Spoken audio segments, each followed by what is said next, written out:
Mga ka-dribble, grabe, sa dami ng injuries ng Lakers ngayon, isang pangalan na lang ang paulit-ulit na sumasalo sa bigat ng opensa, si LeBron James. Kahit 41 years old na, siya pa rin ang takbuhan ng team. Eto na nga, pag-usapan natin kung paano binubuhat ni LeBron ang Lakers sa gitna ng pinakadelikadong yugto ng season nila.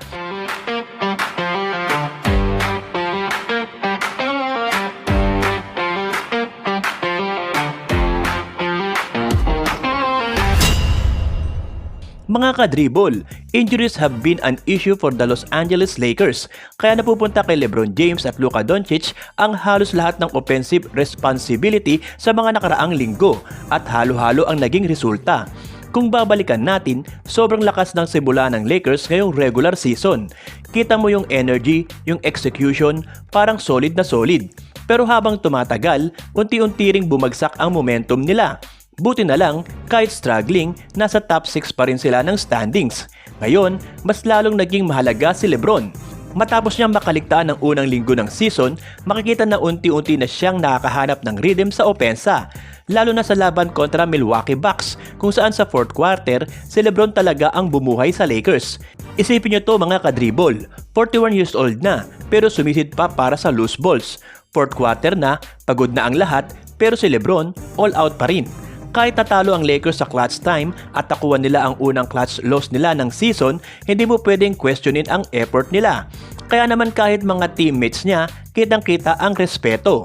Si Jake LaRavia nga mismo hanga sa ginagawa ni LeBron. Sabi niya, si LeBron ay all-time leading scorer, pangalawa sa assist, at hanggang ngayon elite pa rin ang laro.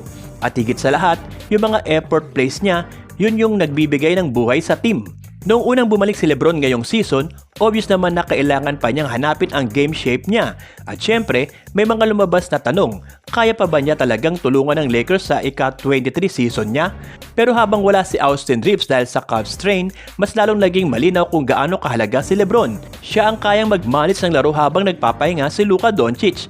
At kontra Bucks, pinatunayan niya to sa pamamagitan ng 13 points sa fourth quarter. Sa panahong hirap na hirap ang Lakers na makahanap ng opensa. Oo, may late turnover siya na naging dahilan ng ika-13 loss ng Lakers. Masakit yun, walang duda.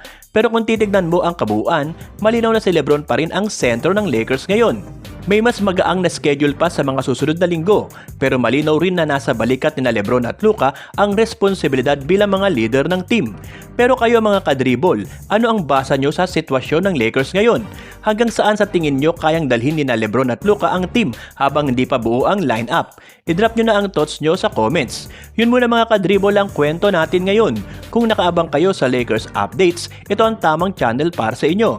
At syempre, huwag kalimutang i-like ang video na to at mag-subscribe at maging kabahagi sa pag-abot natin sa 100,000 subscribers. Marami pa tayong pagsasaluhang kwentong Lakers dito sa ka-dribble. Kaya ano pa hinihintay nyo? Dribble pa more!